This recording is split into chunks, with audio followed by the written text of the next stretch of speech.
而家咧就係斬鴨啦，啲鴨最少攤咗半個鐘噶啦。咁我哋咧就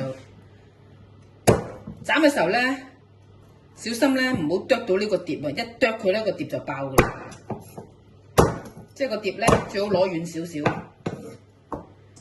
咁我哋呢啲嗰啲內臟啊，嗰啲咧就頸啊、翼啊就通常切下頭嘅，就擺咗落個底度嘅。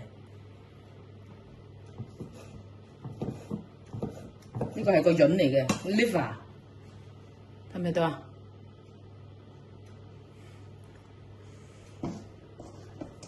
咁咧就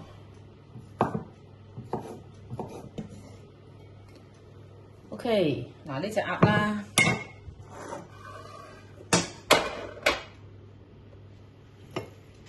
通常咧我哋喺個翼度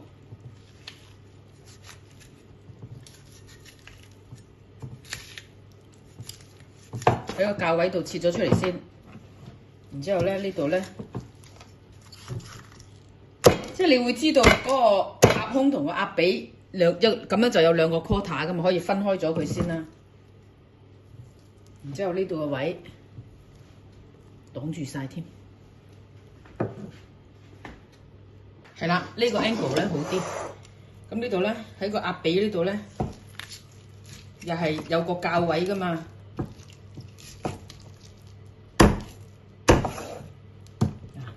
緊熟嘅隻鴨，幾靚嘅就得。咁咧就呢個係背脊啦，攞遠呢個嘢咧，記得攞遠啲啊，因為一斬落去咧，咁一剁到呢度咧就爆㗎啦。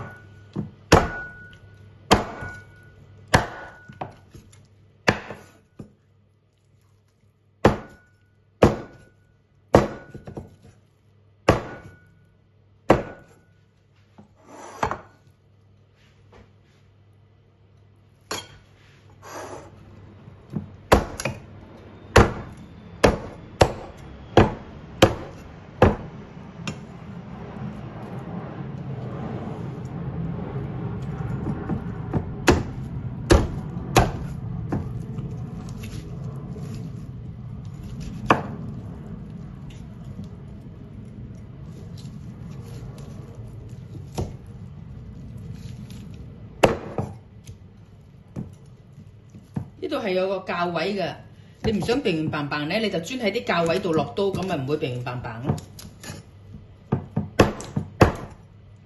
但係無可避免，點都有啲平平棒棒聲噶啦，因為呢啲叫斬鴨啊嘛，你去斬一樣嘢，點會冇平平棒棒咧？係咪？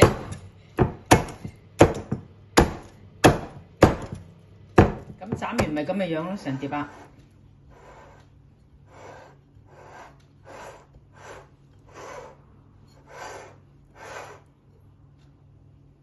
拜拜。麥皮飯，頭先嗰個番茄蛋，